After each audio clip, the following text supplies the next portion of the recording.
Oh, I just can't imagine losing $85,000 on GameStop. What about you? I would be out in the backyard, buried 6 feet under, courtesy of my wife. What would you guys do if you lost $85,000 on the GameStop stock? Do you even have $85,000 to lose? I sure don't. I don't know. What would you do? How would you react? Comment down below. Let's have a chat. Guys, I got some things to share with you today on the channel. Coming to you because I know you're probably sick and tired of hearing about GameStop, but we have got to break this down because it is still kind of going on. It's still a hype. And just recently on the community tab, some of you awesome subscribers decided to vote, and I certainly appreciate that. What kind of content do you want to see here on the channel? And the majority vote is about investing apps and things like that. That's why I'm coming to you today, because it's so important that you and I become rich over time and not try to go into a casino and get rich overnight. And here's exactly why. Look at this, guys. YouTuber, and courtesy, by the way, of BuzzFeed News, everything I mentioned in today's video will be linked down in the description below. Look at this, though. YouTuber David Dobrik said he lost $85,000 from investing in GameStop stock during the hype. Oh my gosh. So this guy, he has quite a few million subscribers. He does a lot of prank videos, things like that. But on the flip side of all that, he did this podcast where he said, hey, there's this crazy thing going on with GameStop. It went from like, a couple dollars to like $90. It's starting to rally up due to a short squeeze. And then he said, I'm dropping $50,000 into that. And then he comes back a little bit later on, a couple days later, and talks about the fact that he lost $85,000 on GameStop. He said, I suck at stocks, I stink at stocks, whatever, screw this, F this, all that kind of stuff. And he said he likes the idea of gambling. Well, that's exactly what this is. But, to lose $85,000, which means you went in on $50,000 and you put more money down on GameStop in hopes that it would continue to rally up. Let me show you this graph right here. Let's zoom in on this. This is from Google, of course, and this is GameStop. Here's what I think. In this zone right here, I'm going to highlight this. Do you see this little zone right here? That zone right there, I think, is where the winners are. If you got in during this time, and if you were smart and sold at the peak of this, you made probably a good amount of money.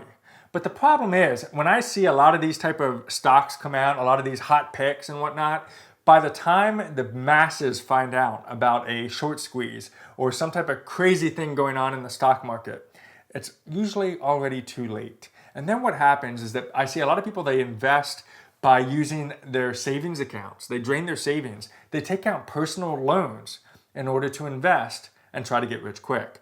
But if you didn't invest in this zone, and look at this, some of these numbers here, $18 on January 7th, $19.94 on January 11th. Now, if you bought even before that, that's even better, but this is the zone right here. Here's what starts to happen. It starts going up to $76 a share on January 28th. And then look what happens. On January 26th, $147 until it goes to its spike of $347. Look where it's at today. At the recording of this video, it ended the day at $92.41. So here's what I see a lot of problem with. A lot of people started getting into the hype right here on Tuesday, January 26th at $147 a share. Now, let's say you bought one share of that. You got excited the next day because it went up to $347. That's pretty cool. So you go from 147, 340, you're like, oh, this is awesome. And you see all the news and all the stuff on Wall Street Bets and everything that says, diamond hands, hold on, we're going to the moon. You're hearing some people say about $1,000. Guys, nobody really truly knows where this stock is going to go up. It could go up, down, sideways, upside down, inside out. So then it goes down to 193, and two things happen. Either you're like, that's okay. It's because, all these brokerage firms restricted the access to buying. It's all their fault. I'm still holding on. Or you got scared. And for those people that got scared, they started selling and selling and selling.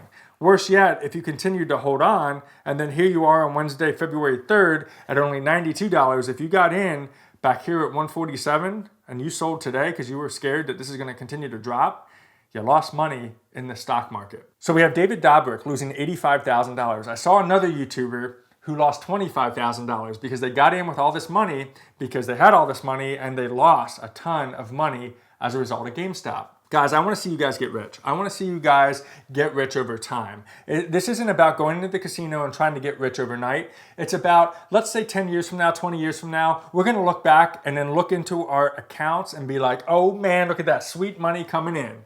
Because we were strategic and over time, we invested smartly. A lot of people are going to come up to you if you follow this strategy and they're going to say, hey, yo, how did you get rich overnight?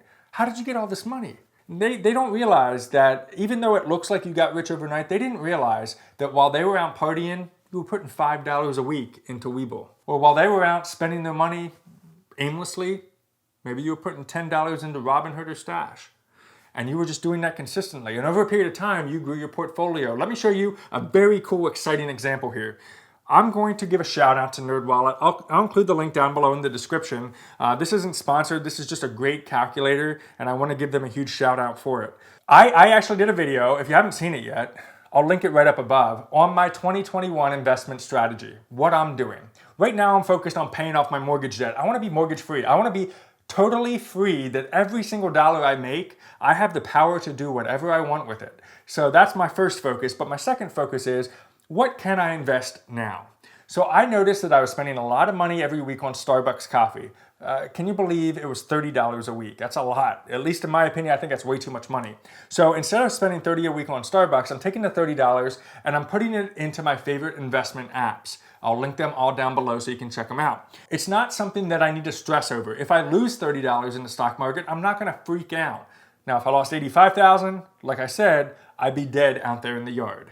But yeah, 30 bucks a week, no skin off my nose, everything's fine. So let's say you start with an initial investment of $30 right here on the board. And then you're going to invest monthly. And actually, you're going to invest $30 a week. That's at least what I'm doing. You do whatever you can do, even if it's only $5. But I got to do some math, guys, because, I am not good at math. I always need my calculator for this kind of stuff. So $30 a week would be $1,560 a year divided by 12 months is $130 per month. Okay. And then years to grow, I guess we'll leave that at 10 for now. Expected rate of return. What I'm going to do for this, I'm going to put 10%. Why am I putting 10%? Well, if you know or not, the S&P 500 actually grows at an average rate of 10% per year for nearly the last century. Do you see that right there? The last century? That's pretty cool. Now, of course, you're going to have some years that are like low. Maybe you're in a recession or something like that. But then you're going to have some years that are higher. But average will be 10%. And that's what I want to focus on for the long period of time here. So 10%. So I put $15,630. My investment's going to be worth, look at that, $26,932. That, my friend, is some growth. And I would rather make $10,000 than lose $85,000. Obviously. Find ways to earn more income or find ways to get out of debt so that way you have more money in your power to do what you want with it. So we can up the ante then. Let's say we can raise this up and we can start doing like $500 a month.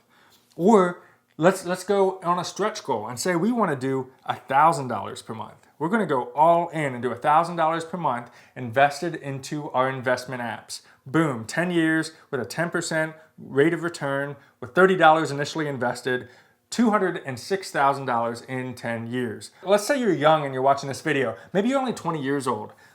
I'm going to put this up. All right, now I know it's 40 years and that feels like a century, but bear with me a second. 40 years, let's say you're 20 years old. So now you're 60 years old and every month you invested $1,000 on average per month, okay? If the market averages 10%. Look at that. Look at that, guys. Look at it for a second. $6,300,000. $6 million. Let me cut that in half. Let's say you're only going to do $500 a month invested. $3 million. Putting away $500 per month into the stock market. And what I would recommend is a nice growth stock ETF, something that actually has a good track record, that's not something that could potentially go out of business like a Gamestop, and just do it every single week.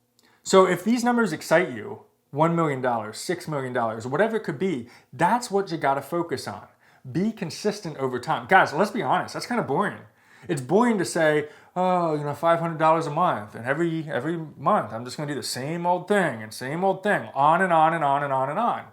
That's kind of boring. It's not sexy. It's not like me getting on here and, yo guys, there's a hot stock. You need to buy this right now. It's going to 10x by tomorrow. You got to get in. You got to get in. First of all, I'm not going to give you that kind of investment advice because a couple of things could happen. One, you get in on it. Let's say it rises up, but you don't sell in time and then you lose your money. You're going to come back at me and think I'm off my rocker. You're going to say, yo, you did me wrong. And I don't want to do you wrong. I want you to look back 10 years from now, 20 years from now, when we're all old and gray, and hopefully YouTube still exists, and come back and say, hey, I'm sitting here with some millies. And that's what I want for you guys. You got this, my friends. You got this. Hey, if you enjoyed this video, make sure you like it, make sure you share it. Don't be greedy, share the love. And also, make sure you subscribe. More personal finance videos coming right here to the channel. But most importantly, and as always, continue to live your sweet life because you're worth it, my friend. Have an awesome day, and we'll see you next time.